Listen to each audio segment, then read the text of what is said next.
Podcasters, assemble!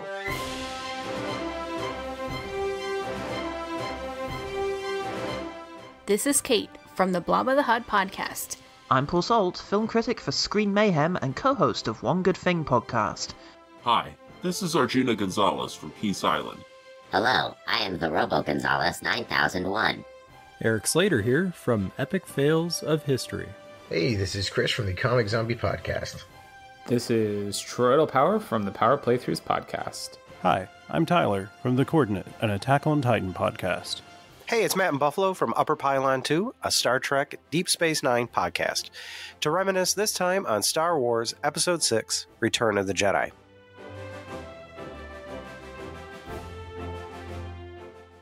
Star Wars Episode 6, Return of the Jedi. Luke Skywalker has returned to his home planet of Tatooine in an attempt to rescue his friend Han Solo from the clutches of the vile gangster Jabba the Hutt. Little does Luke know that the Galactic Empire has secretly begun construction on a new armored space station even more powerful than the first dreaded Death Star. When completed, this ultimate weapon will spell certain doom for the small band of rebels struggling to restore freedom to the galaxy.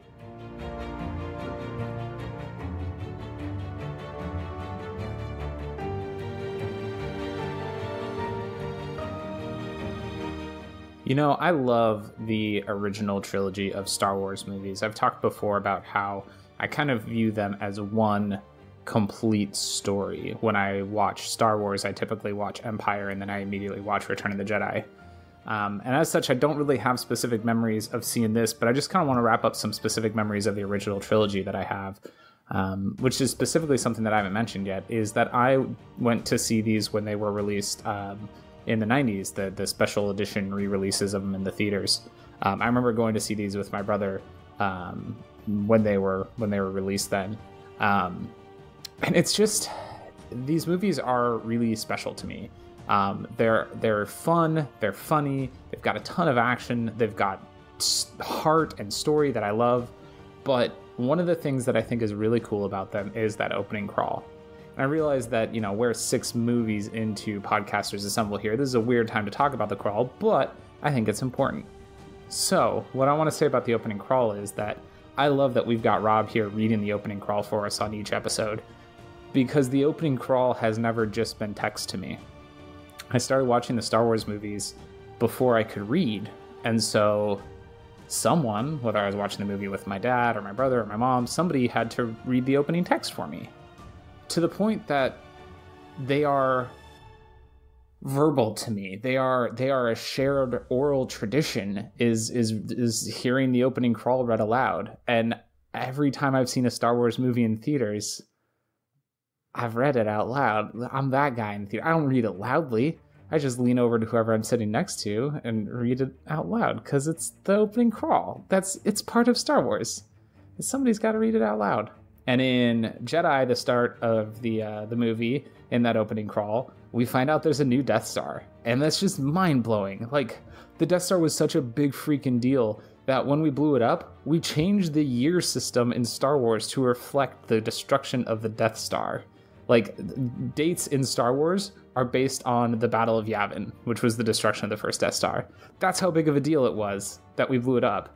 And now there's another one? Oh, jeez. When you're a kid, the Star Wars trilogy is so ubiquitous that you don't really think about any one film being better or worse than the others. It's just Star Wars, you know, the thing. It's all one unit and it's good. But reassessing as an adult, you have to conclude, I think, that Jedi is a bit of a disappointment compared to the promise of The Empire Strikes Back, which doesn't mean it's bad, but it's definitely the weakest part of the original trilogy. The entire first act is committed to just wrapping up all of the plot threads and twists from the end of Empire. It ended on a really dramatic cliffhanger, and essentially the first act of Return of the Jedi is getting it back to the status quo. Han gets saved and defawed, which actually turns out to be a really easy thing to do. You can just do it with like a thing you can get out of your pocket. You don't need that whole room that they used to put him in. That's fine. Luke has finished his training after all. Remember when they told him it was finished? That he wasn't finished, that he wasn't ready? He's ready now. Yeah, and leaving to save his friends didn't actually impact things all that much. Boba Fett is dead. Jabba is dead. Oh, and that other Hope that Yoda talked about, that's Leia, but it doesn't really come up again, so never mind. We're basically right back to how we were at the beginning of Empire. And now we can just focus on blowing up another Death Star and having Luke fight Vader, which was, the point of the whole thing. So it's a bit disappointing, but perhaps only really because Empire is one of the best sci-fi fantasy movies ever made. This is a really lovely romp through space and the woods, where there are teddy bears in the woods today. In space. So, I didn't exactly grow up with the original trilogy. First Star Wars movie I saw was Episode 1. Saw it in theaters when I was like 9 or so. But I guess my first exposure to Star Wars was sort of Return of the Jedi, because first thing I remember about Star Wars is for one of my birthdays, my grandpa got me a toy from Star Wars, and it was an Ewok. I believe it was the one that Leia meets first. I don't know his name. But yeah, I just remember thinking, wow, like I knew about Star Wars, I knew about lightsabers, and I was just like, wow, this is, if you're going to get me a Star Wars toy, this is literally the lamest toy you could get. Well, Return of the Jedi's got some stuff in it that I don't love. It's got some stuff in it I really don't like at all. And it has a lot of detours that really don't do anything for the overall story. But it does have the biggest ending. Each movie has increasingly higher stakes in the ending as far as different action set pieces. And this one has the most. It has a lot of really cool locations, a lot of really great effects, and a lot of cool characters. It has a lot bigger role for Lando, which is awesome. And really kind of gives us some closure on the Han-Leia relationship a little bit. And some stuff like that I think works really well and really ties up the Luke Vader stuff very well. The shoehorning, we'll say, of Leia as the other Skywalker, I've grown up with it, so I never had that issue where I came into that third movie having waited for it after seeing the other two. If I had, that would have made me really mad. But because I grew up with it, it was just like, okay, cool, she's a sister, moving on. Not like, didn't he just make out with her like last? Anyway, I like the crap on it sometimes, but at the end of the day, I actually do really like Return of the Jedi. As a kid, it might have even been my favorite. Not because of the Wookiees that would have been, but Lucas wanted more toys, so we got little baby teddy bears murdering people. Now, I will give credit where credit's due. If you're gonna have a bunch of bears being your backup for the big fight, at least they're like psycho murder bears. They're little, but like they're creepy. They wear bones of all the things they've killed and like skins for hats. That's not just, they don't have like a tailor there. That's not leather they got at a store. That's like human skin or some other weird, probably really big and dangerous animal skin. They're trying to cook and eat Luke and them when they first see him. And most people don't catch this, but Leia, when she gets there, they let her come hang out and stuff, and she walks out from around the corner like, hey guys, it's me. Look, my hair's like 45 feet long. But no one questions like, where'd they get that dress? She didn't have a dress on her when they caught her. I'll tell you where they got it. It's from someone they ate before her. They're creepy. And they're just shot as like cute little teddy bears, so it's kind of like lost in translation a little bit. But they kind of did a really great job of fitting this subtext to kind of make you a little uncomfortable. So when they start bashing heads in and drumming on stormtrooper skulls, it's not completely out of left field. So they do kind of suck, but they could have been a lot worse.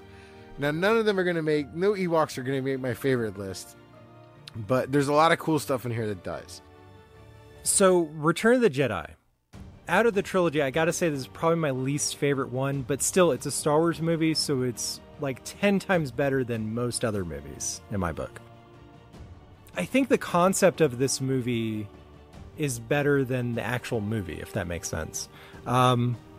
And a good example of this is if you ever read the novelization of the movie, like which was based on the original script, there's a lot of stuff they cut out. The theme of the movie is a little bit darker, like the tone is a little bit darker in the book. And there's this one moment I always remember. There's this whole, I don't know if it was a chapter, but there was this moment in the book where Emperor Palpatine is talking to Luke and he senses that Yoda's died. And he's kind of taunting Luke about it. He's like, your master is dead.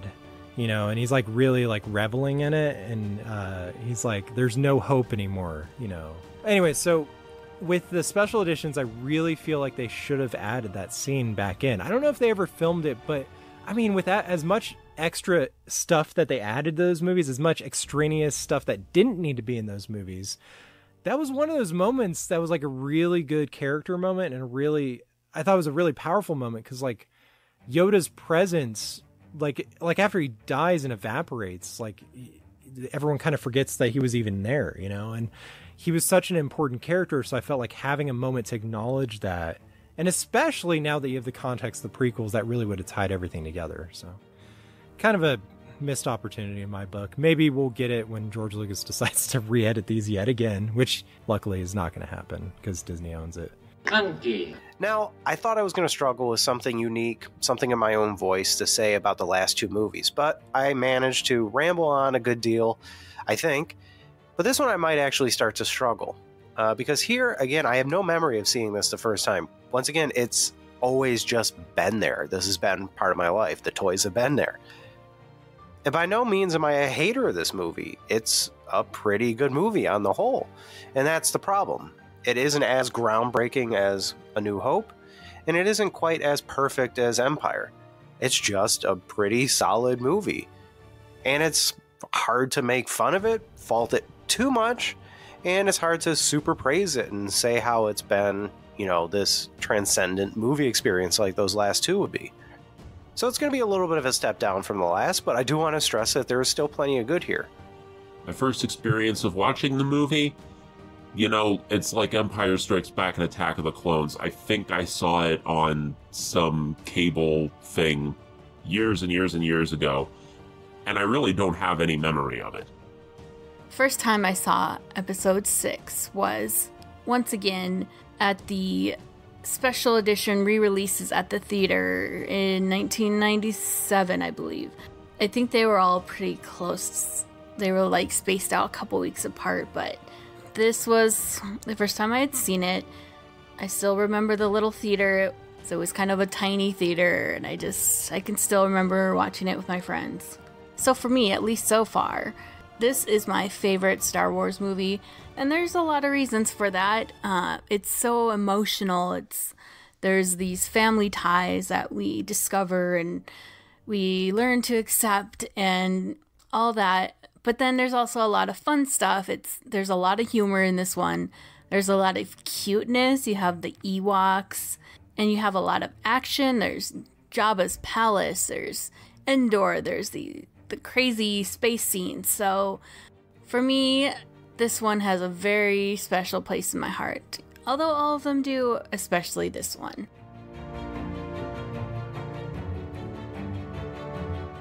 So we go to Tatooine. Remember, Empire left off with everybody kind of getting ready to go rescue Han from Jabba the Hutt on Tatooine, and that's our opening adventure scene in Return of the Jedi here. And we start there with C-3PO and R2-D2 walking up to the palace. And this whole sequence is like a big heist scene, right? We find out as we watch the rescue mission here that basically everything that happens is planned by Luke and his friends. They go in knowing what's going to happen. So like before we get to the movie, Lando's already there in disguise, and then 3PO and R2-D2 get captured, and then Leia shows up and she's bartering Chewbacca, but it turns out they're supposed to get captured too. That's part of the mission. And then Luke shows up and no, he gets captured too. But then it's all part of the plan. What I love about this though is it is abundantly clear that no one told C-3PO what the plan is. I love the idea that, like, listen, C-3PO, we let you hang out with us. You can come along on our adventures and stuff, but we don't trust you enough to tell you what the plan is. So can you just cool it? Like, just be cool. No, you don't get to know the plan. It's too important to tell you what it is, because if we tell you, you'll probably blab about it, or you'll be like, oh, this is terrible. Just don't tell 3PO the plan, ever. My favorite quote is yum yum. No, I'm just kidding. It's not.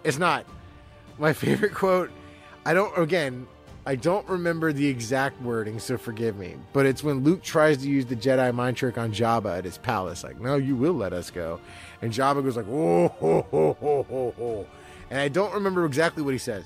but it's something along the lines of like, your silly Jedi mind tricks are useless here. Now, no one else in the history of those movies had ever been immune to Jedi mind tricks. And here's this fat ass slug who is like a mob boss, but he can't even, like, presumably from this movie, doesn't seem to be able to move on his own. So it's like there's this weird power about him, and the puppetry and everything's really cool. But just that one line, to me, I love those little drops of dialogue that hint at like a really cool backstory or a bigger universe. And I think that's maybe my favorite one. And tying into that sequence, my favorite supporting character is without question, and I know I used to know his name, but Jabba's little monkey buddy, the little mate sits next to him, and he like eats C-3PO's eye, which is weird. Like, why are you eating a robot's eye? It doesn't have any nutritional value or anything. Is it just to be a jerk? It seems to be, in which case, like, that's awesome. If you're going to be a little jerk, be one to C-3PO. He sucks.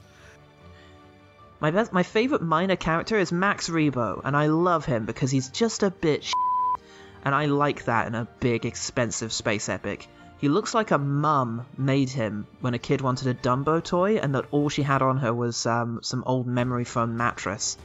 And yeah, she just kind of stitched it together with some marigolds into Max Rebo, Space DJ.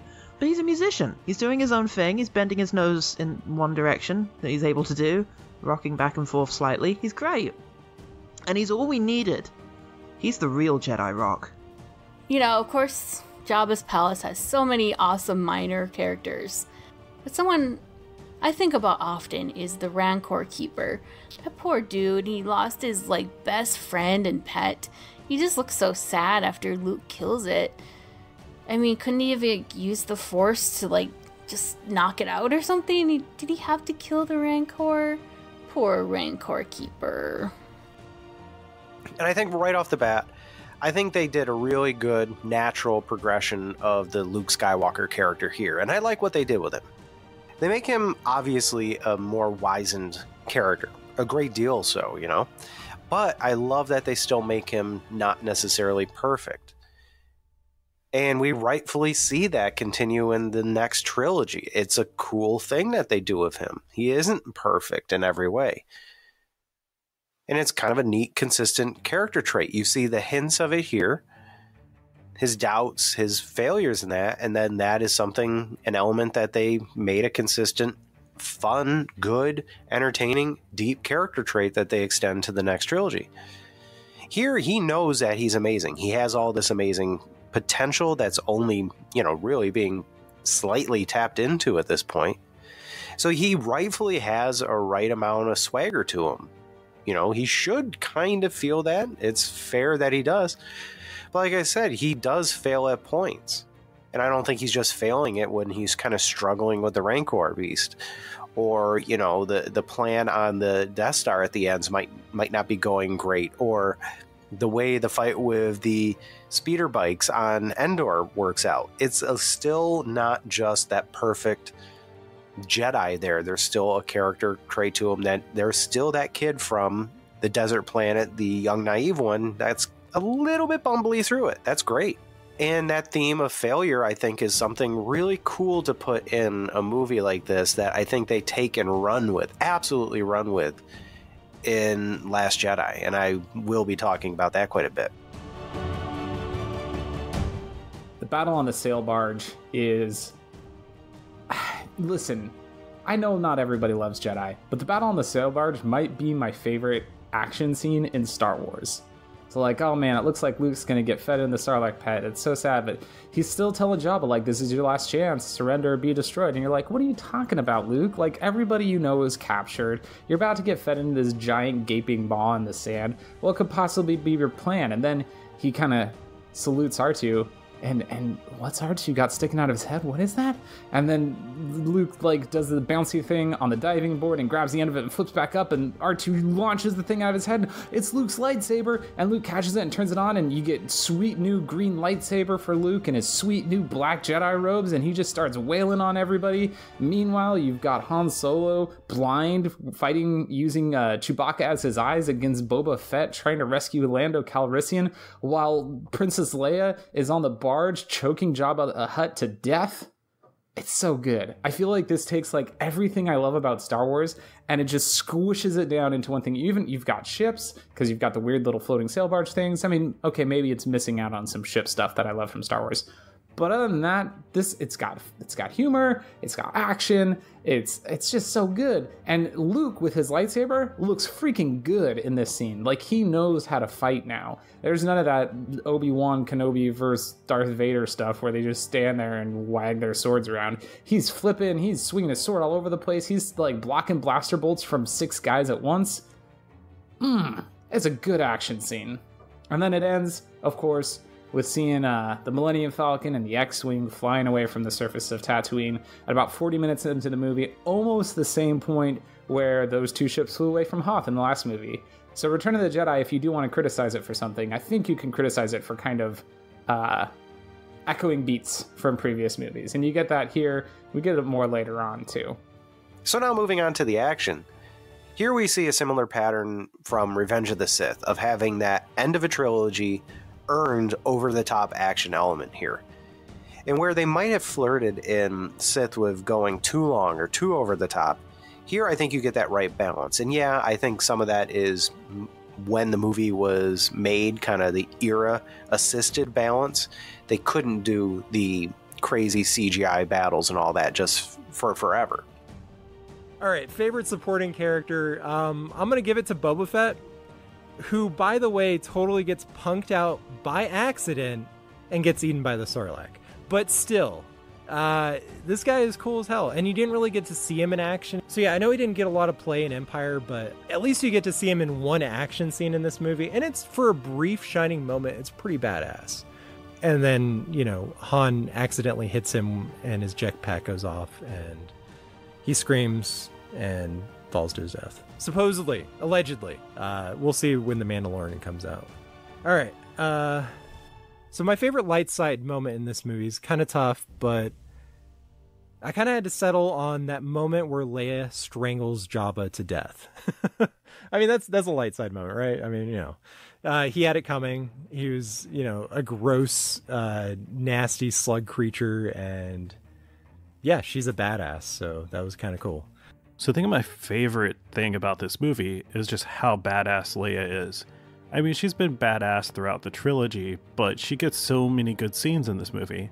And I know the whole metal bikini slave Leia thing isn't the most tasteful thing, but I feel like her getting to kill Jabba sort of justifies it, I guess. I don't know. It's sort of fan servicey, I guess, but she gets to, you know, she takes Jabba down all by herself. Like, no one rescues her. In fact, she was there to rescue Han in the first place. So I think it's cool that it flips the trope of, like, the princess needing saving on top of his head.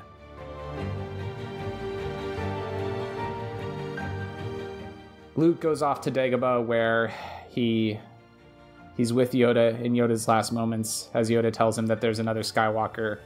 And then he runs into Ben Kenobi's Force Ghost, and they have a conversation where Kenobi tells him that what he told him about Anakin was true from a certain point of view, which, like, no, it wasn't, though, Obi-Wan Kenobi. And we find out that Leia is Luke's sister here. Very important to know that. Wish we knew it before they made out quite so much, but, you know, it's good to know it now. Yeah, that's what we get on Dagobah. Yoda dies, Luke meets Ben Kenobi, and is told that he's going to have to kill Vader. That's his destiny. Kind of, sort of. Defeat Vader? Maybe that's a better way to put it. So one thing that bothers me about this movie is that Luke and Leia don't give a that, like, they just, like, made out with each other one film ago. When Luke tells Leia that he's her brother, she just responds, I feel like somehow I always knew. Does that mean she knew that he was her brother when she planted one on him back in The Empire Strikes Back? I imagine Han Solo might have been thinking about that when she tells him later on that Luke is her brother.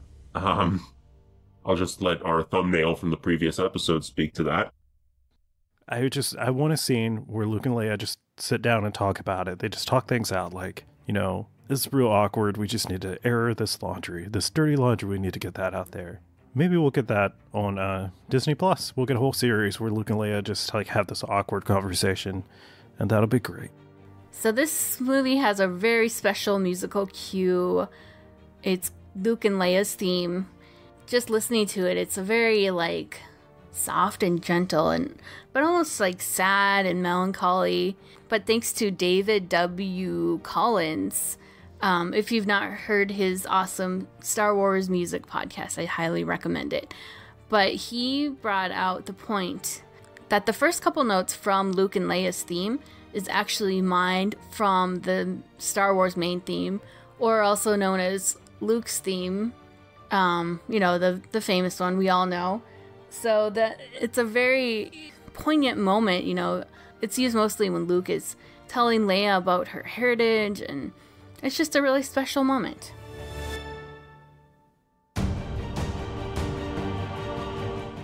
We get another mission briefing here where we learn that the Rebels' plan is basically that a squad of troops is going to go down with Han Solo to the planet of the forest moon of Endor. I guess not the planet, the moon of Endor. And they're going to disable a security system that is shielding the Death Star.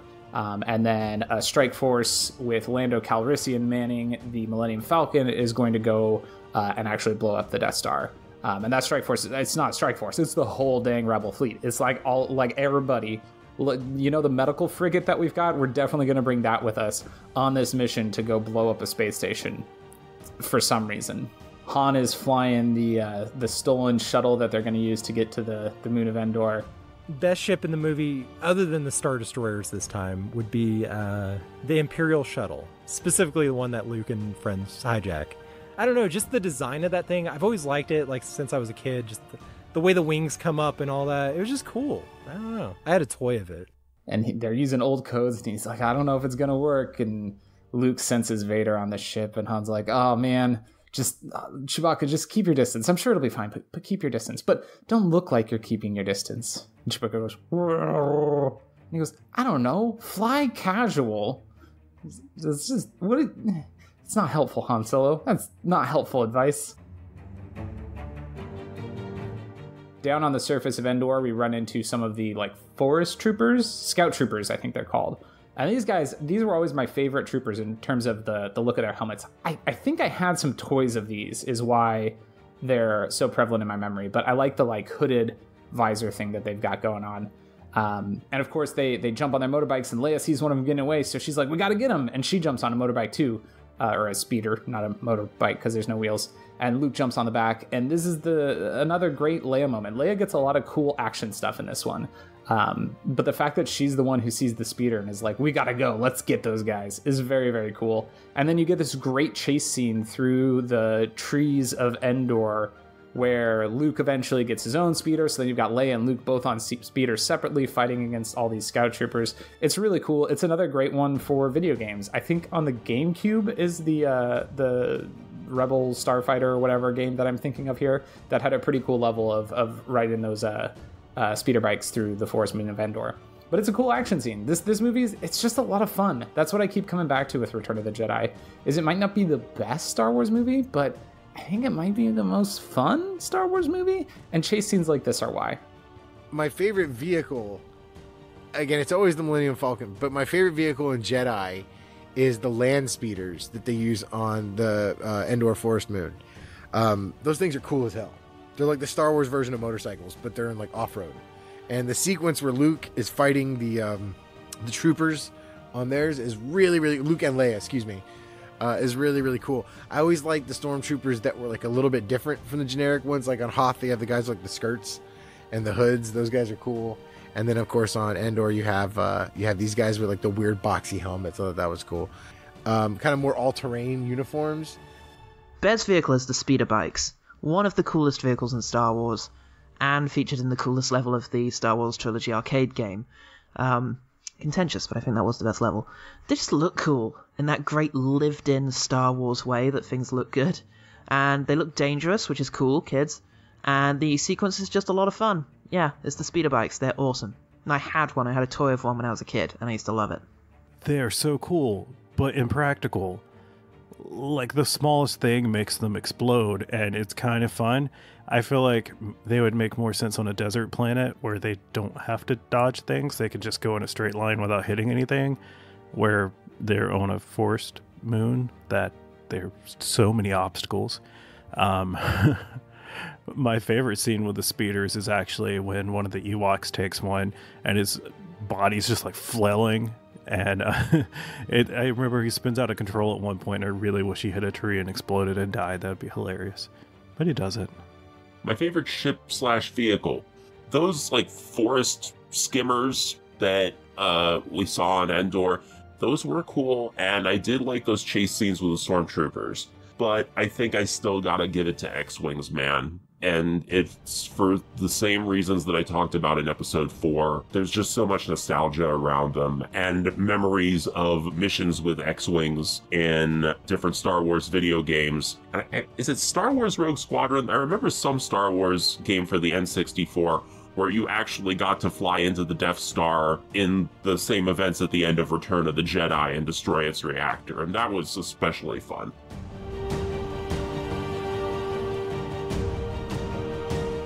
So Leia's hanging out with Wicket. After she crashes her speeder bike, she meets Wicket the Ewok. Meanwhile, the rest of the Endor team are trying to find her and get stuck in a net because Chewbacca smelled some raw meat and grabbed it, and a big net caught them. And then they meet the whole Ewok tribe. And listen, I like Ewoks. I just do. Fight me. They're good. They're cute. They're fun. They're funny. They do try to eat all of our people alive until C-3PO tells them he'll use his magic powers, at which point Luke levitates him across the room. It's kind of cute. So some of my favorite lines from this film are when the Ewoks think that C-3PO is a god. I remember there's one part where he's like, I could be wrong, but I do believe they think I am some sort of god. And then they're like, go with it, like run with it, like tell them what to do. And he's like, it's against my programming to impersonate a deity. And I think that's my favorite line. That's a good line. It's stupid. It's good. But yeah, I like the Ewoks. And I like the next scene we get too, where 3PO is telling the Ewoks the story of Star Wars. And it's all in Ewokese or whatever, but he's got sound effects like of the walkers and for Vader and for the blasters. Like, it's cool, because even though he's speaking another language, because we've been watching the movies and we know those sound effects, you can follow along with his story. That's really neat.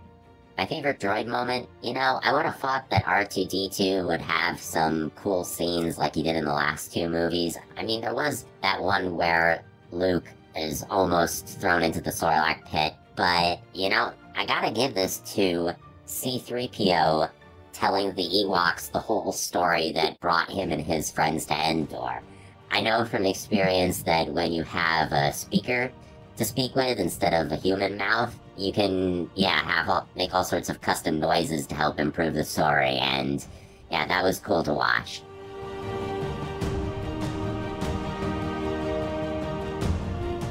Luke ends up deciding, after telling Leia that they're siblings, that he's got to go to Vader, and he willingly goes and surrenders himself to the Empire. And ends up meeting Palpatine face to face, and Palpatine's like, oh, this is sweet, you're totally going to be evil. And Luke is just staunchly like, no, I'm not.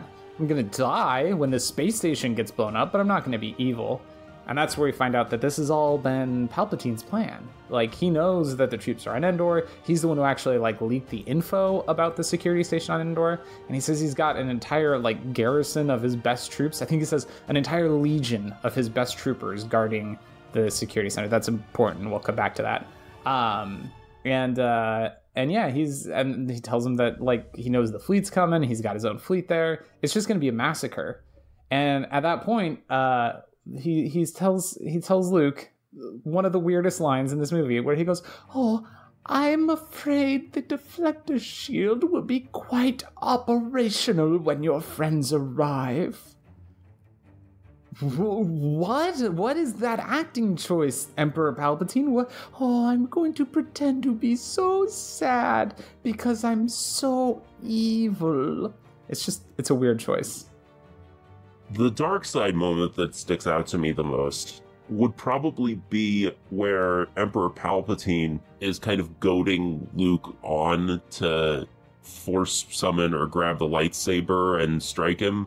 mostly because in my head, now that I've seen episode 3, I'm kind of comparing it to what went on in the prequel films. And I gotta say, like, what Palpatine did to turn Anakin to the dark side, it has some of its own weird inconsistencies and things that you ask yourself too. But I do kind of wonder, walking away from that, what was Palpatine, like, how was Palpatine thinking this was going to work?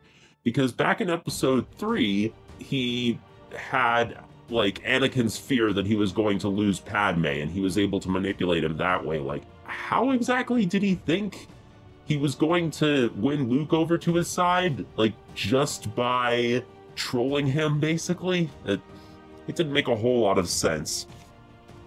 I bet he thought he could make this work, probably.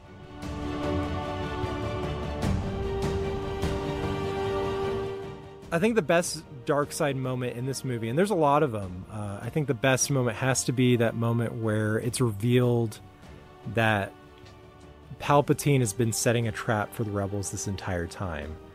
And Admiral Akbar, of course, is the first to realize it and announces it very loudly. And It's a trap! It's since become a meme. But yeah, that's... It's great, because, I mean, that's one of the cool things about that character is he's always, like, 5 steps ahead of everyone, you know? He's manipulating everything, he's pulling all the strings, and clearly with the trailer for Episode 9, he's you know, really got 60 years planned here, you know, of evil machinations or whatever. My favorite minor character. You know, the Ewoks definitely achieved the cute factor that they were going for. And so I would maybe give it to the Ewok that meets Princess Leia and she convinces him that she's not a threat and all of that. But I think I gotta give it to Admiral Akbar for "It's a trap!" And that's my favorite quote of the movie as well. And it sucks that 4chan turned that meme into a transphobic thing, but I'm old enough to remember the early 2000s when that was a much better and more wholesome meme.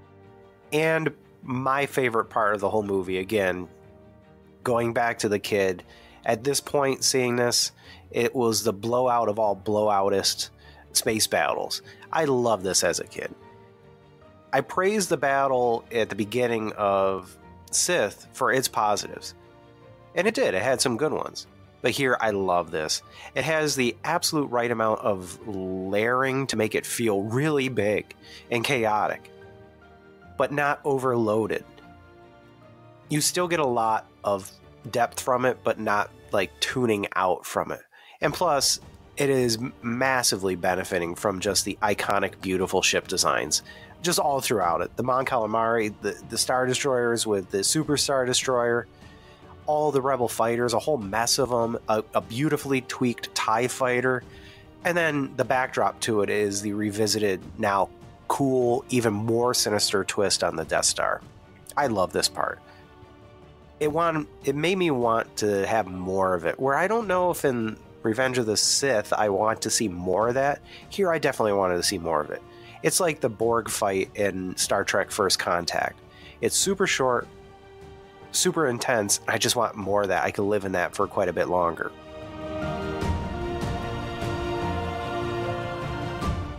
This is where the movie gets very silly and very fun at the same time, because our team down on the surface of Endor, they're out of luck. You know, they've been captured by the Imperials until all the Ewoks arrive and save the day.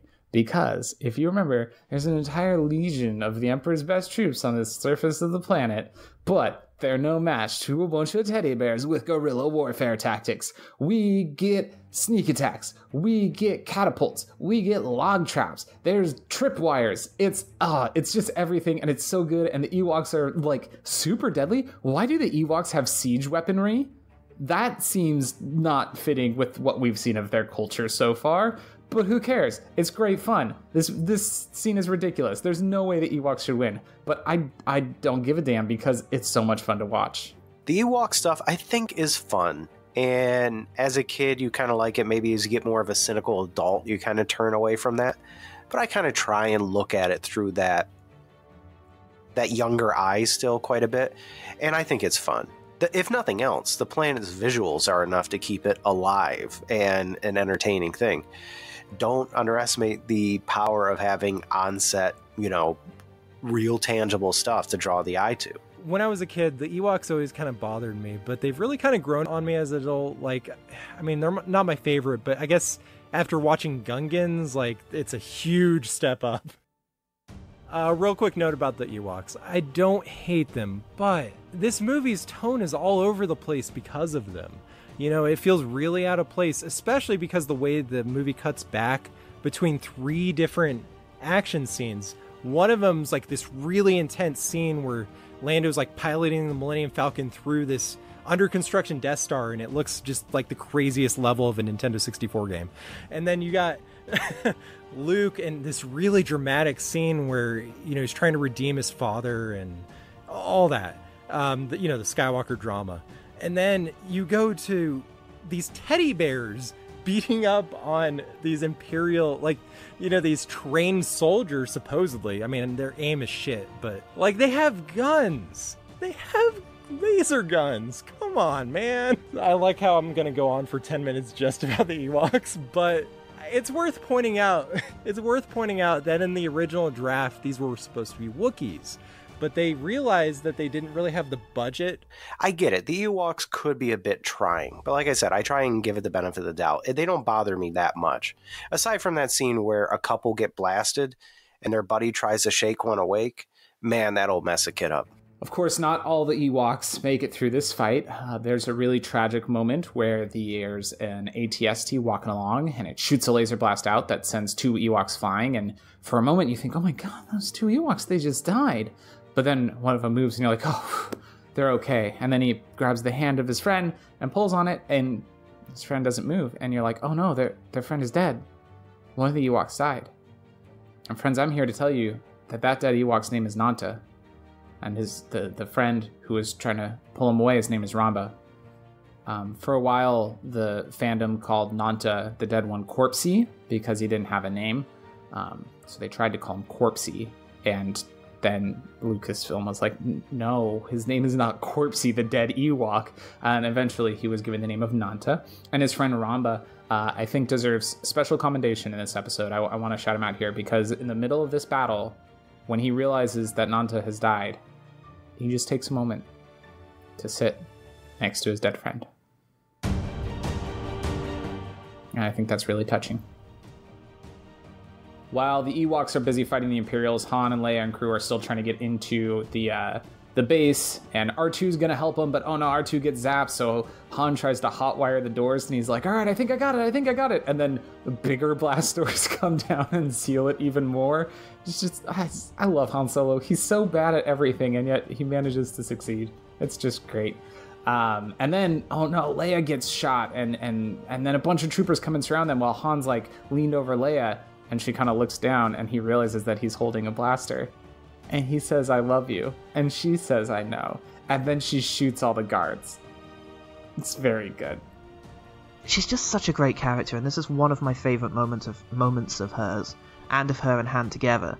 2 movies ago, she grabbed a blaster and shot through a vent on the Death Star, and ended up earning Solo's begrudging respect. And now, in their lowest moment, she goes for the blaster again, and it just bespeaks her unbeatable spirit and cool head. She might be a badass in her own way, but Han can't deny that she is, and that he loves her for it. So there's actually a lot of really good, memorable lines in this movie, and I think I've got to give it to that moment where it's kind of a callback to that moment at the end of Empire where Leia tells Han that she loves him, and he responds, I know. There's a moment in Return of the Jedi where there's kind of a reversal of that. It's a callback, and Han says, I love you, and she says, I know. And I know it's kind of cheesy, but I love that moment. I think it's great. Still haven't figured out how to get inside the blast doors when an AT-ST comes rolling up, and Han's like, oh no, and puts his hand up ready to surrender. And then you realize, oh my gosh, that's not an Imperial AT-ST, that's an AT-ST being piloted by Chewbacca and a bunch of Ewoks. And so then they use the communications in there to trick the Empire into opening the blast doors, and they capture all of them, and then they're finally able to shut down the shields. And finally, you have my favorite explosion in movie history. Man, when that deflector shield explosion happens on Endor, it is amazing. The scale feels so real and absolutely enormous. Anytime this is on cable, which again it's all the time, I make sure I'm always looking at the screen during that part just to see that go up. It's just a great powerful moment. Up in space, we get a lot of dogfighting between the Millennium Falcon and the Rebel fleet versus the Imperial fleet while they wait for those shields to go down. And then as soon as those shields go down, we get some of the coolest stuff I've seen in Star Wars, because they go and fly inside the freaking Death Star. They're swerving around in there, flying around pipes and stuff. I don't know why there's so much empty space in the Death Star. Doesn't make much sense, but who cares? Because it looks cool, and there's a part where a TIE fighter takes a turn badly and crashes into the side of the wall, and it's awesome. And then they get into the guts of the thing, right into the middle, and holy smokes, there's this giant cavern with like the warp core or whatever for the Death Stars in the middle of it, and they blow it up, and then they've got to fly out of there.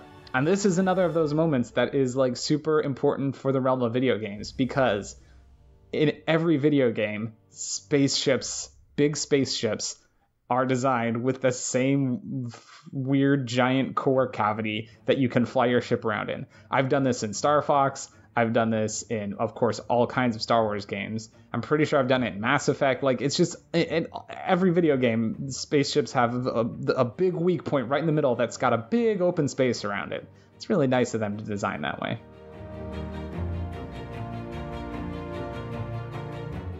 And the Darth Vader-Luke fight at the end is exactly what you needed. It wasn't overlong. It didn't have the multi-staged fighting from the previous one. Here it really was the son passing up the now tired father.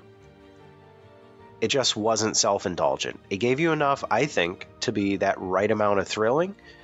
But at this point, you don't need that. You need that emotional payoff of them. And you do get that here. So one of the reasons I like this movie more than the other original trilogy films is because the lightsaber fighting is actually pretty good. Like, the choreography in the first one is so, like, abysmal. After you're coming off of episode 3, if you watch them in order, like, you know, you've got Obi-Wan and Vader, like, Obi-Wan and Anakin doing, like, flips and, like, that, like, 30-minute fight scene between them. And then you get to A New Hope, and they're just, like, they've aged about 1,000 years, and they can barely move, and it's just so bad. But in this film, Luke and Vader's fight's actually really exciting, and yeah, it's good. There's one part at the beginning of their fight that I think's hilarious, where Luke kicks Vader down some steps, and yeah, I don't know. I just think it's really funny. I can't describe it, but if you watch it, it's comical how he falls. Many flips and stunts in this fight scene. They've clearly upped their lightsaber game since last they met.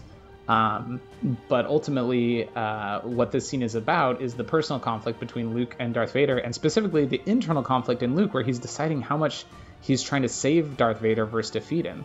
And he's leaning towards, I want to save him, when like saying, you know, I don't want to fight you, until Darth Vader reads his mind and finds out about Leia, and he's like, sister, you were right to try to hide her. Perhaps if you will not come to the dark side, she will. My favorite dark side moment, I was going to say the Emperor's torture of Luke, because obviously I really like that scene, because he enjoys it so much. He takes this real sadistic glee in hurting this kid. But honestly, I think my favorite dark side moment is Luke. It's when the Emperor threatens, I'll kill you and I'll take your sister. And Vader will do it. And Luke snaps and he goes nuts. And it's the coolest moment Luke has from an action point of view. He really goes after Vader, and his full power finally comes out. And even Vader is powerless to stop him. He has nothing. He can't stop him. And Luke really does to him what he did to him in the previous movie. But because he's not his father, he pulls back. And it ends up being a light side moment, but that sequence where he's going into the dark side and you see how strong he would be is really cool, even if it's only for 40 seconds or whatever. The best dark side moment is Luke's slip. It's one of the very few radical or subversive moments in the film, and it doesn't quite last long enough. But it's when Luke gives in to temptation and he just wails on Vader with his lightsaber. It's a bit too abrupt, really, considering that Vader hasn't actually offered Luke a compelling reason to go dark. He's just mad about how scared he is that his friends will not be okay. You know, the idea that would in the long run lead to him taking up the dark side is a bit... It's not quite there, but it's nevertheless the biggest victory that the dark side gets in this one, and it's a compelling moment, because just for a second it looks like we might not get our happy ending. And then it gets better. But it's good. Mark Hamill sells it. The best musical moment is the dark side theme Resplendent, but drawn out during the dark Luke moment I just mentioned. It really underscores the tragedy and the horror of this moment of rage. It might look like Luke's finally getting the better of Vader, which we've been waiting to happen for 3 movies now, but the music lets us know this isn't a good moment, this is bad, what's happening, and that's, yeah, really cool. But then it gets better. But if you really like watch that moment and really hear the music like starts swelling, and it's really dramatic, and it's, you know, it's got like it sounds operatic almost, and it's such an emotional scene, and it's so well played. And then it ends with Luke chopping Vader's hand off, and you see like the sparks come out, and Luke looks at his own mechanical hand, and he's like, oh no, what have I become? You know, he doesn't say that, but it's implied. And then you hear creepy ass Palpatine laughing in the background, clapping like, good. You know, embrace your anger, or whatever he says. But yeah, no, it's such a good moment. And then you hear the Emperor going, Good. Give in to your hate. Strike him down and take your rightful place at my side. And Luke realizes, no, not going to do that. My favorite dark side moment is that scene where Luke informs the Emperor that he has failed and he's a Jedi like his father before him. And then the Emperor, just in the most cold, evil way, says, so be it, Jedi. And Ian McDiarmid, I mean, that's so evil. And then he just proceeds to like electrocute him with his force lightning. It's so freaking cool. He can shoot lightning out of his hands. That whole scene is just amazing. You can really sense the Emperor's hate for the Jedi. And he's doing that, and it looks like he's going to kill him, and Vader's kind of looking back and forth between the Emperor and Luke. And depending on which version you're watching, either you see it in his physical actions, or you actually hear him looking back and forth go, no. And then pick up the Emperor and go, no! And throw the Emperor over a ledge into a never-ending pit. He kind of finally wakes up to everything Obi-Wan was telling him all those years ago in those movies that didn't happen. And he picks this geezer up and, you know, basically kills the both of them. Really, really cool moment. And it's earned, I feel like. It's very earned. To his death? Maybe? Question mark? I don't know. I haven't seen episode 9 yet. Who knows? I'm very curious to see what role the Emperor is going to have in episode 9. You know, we've been teased. Spoiler alert if you have not been watching any of the trailers or anything. But is he really not dead?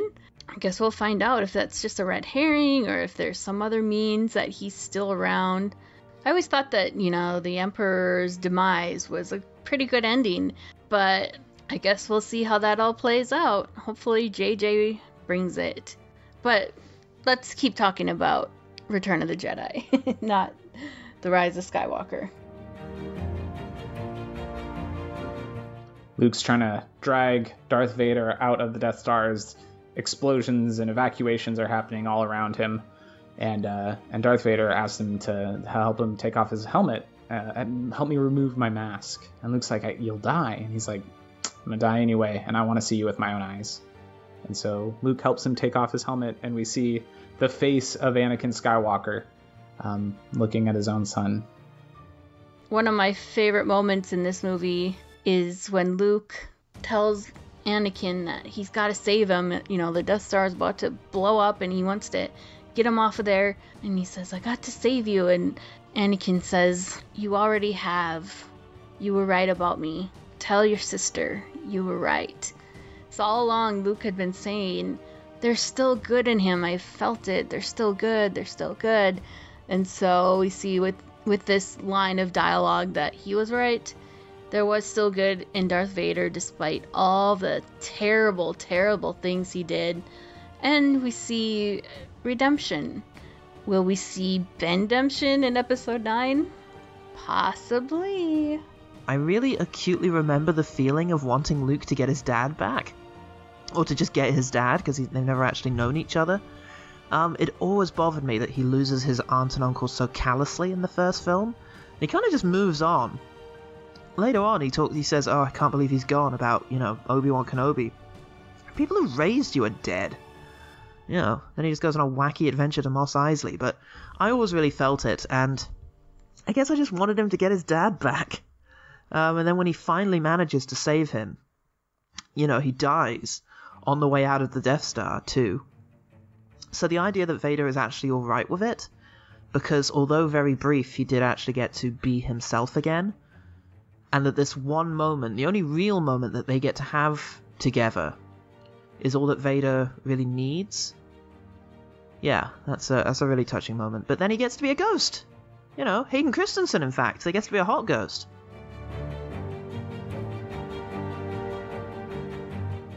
So as we see Luke's shuttle flying away with Darth Vader's corpse in tow, we also see the Rebel fleet flying away because that explosion that they set off in the core of the Death Star is causing the whole thing to explode. And of course, the last ship we see flying away is the Millennium Falcon with Lando and Nib Nub, or whatever that guy's name is, in the co-pilot seat.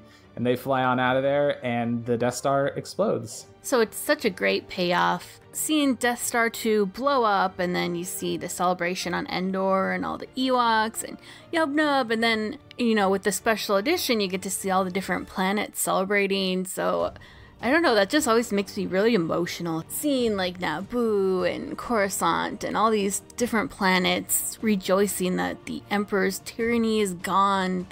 And then the fireworks. And then, of course, the reappearance of Obi-Wan, Yoda, and Hayden Christensen. Of course, the first time I saw it in the special editions, it was not yet Hayden Christensen. It was Sebastian Shaw. But, hey, that was another one of the changes. And, I'm not totally against it. I mean, hey, why not? Maybe we'll even get to see Ghost Hayden in episode 9. Stay tuned for that, folks.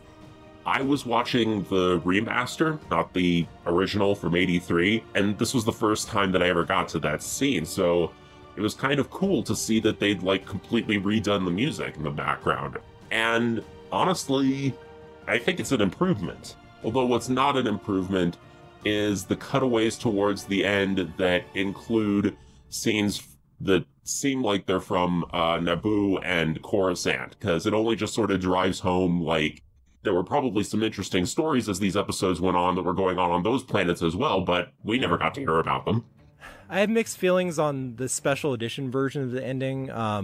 I think in concept, it was kind of cool to see all the planets that we'd seen in the previous movies and the rebellion kind of rising up and this whole celebration of overthrowing the Empire and all that. But some of the things they show just kind of, I don't know, maybe it's the way it's shot, but it just feels kind of out of place, with how the rest of the movie was and the pacing and all that. It was a little all over the place, but what are you going to do? The special edition re-edits of these movies do suck. The big differences towards the end are brutal and are they easily make this movie worse. Vader's no scream is about one of the least subtle things ever in a movie.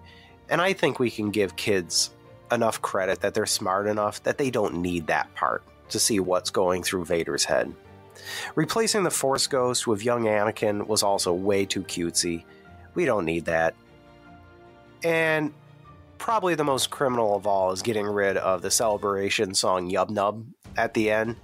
It's one of those super iconic songs I've mentioned a number of times throughout these reviews. How dare you remove that for some just generic celebratory music? No, let the Ewoks sing.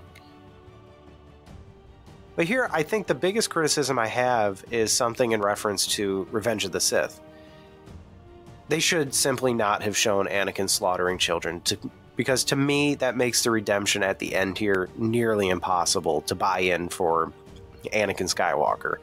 At the minimum, yeah, it makes it a hell of a lot more gray.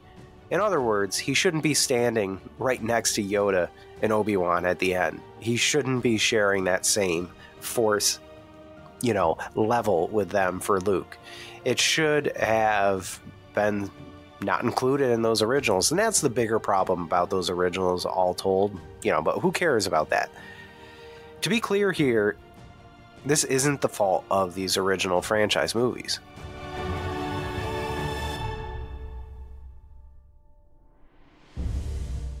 Like I said, there's a lot of cool stuff in Return of the Jedi. There's a lot to like. I'm not going to deny it, but there's also a lot you can nitpick. But like I said, it's Star Wars, and I don't know. Yay, Jedi! I love the original trilogy. It's just a great set of 3 movies. I will never not be delighted to watch all 3 of these in a row.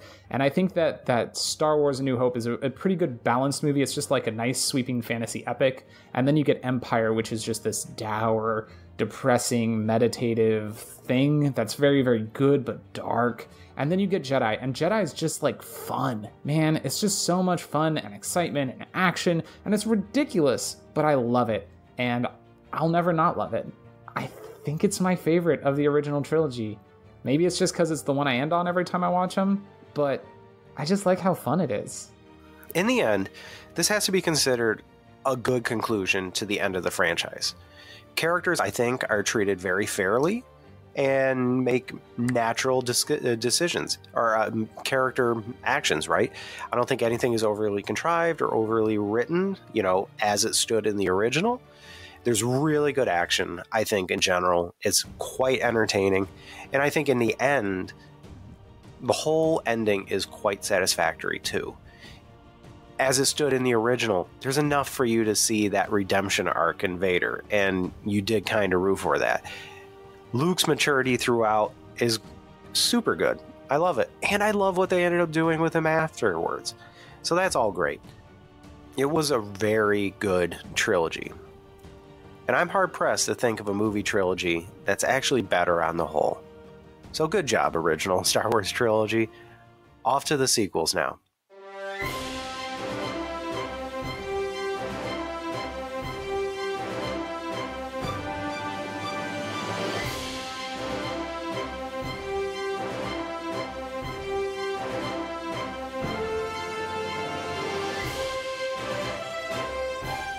Podcasters Assemble, Probably, Season 2, The Rise of Podcast, is a production of the We Can Make This Work Probably Podcast Network.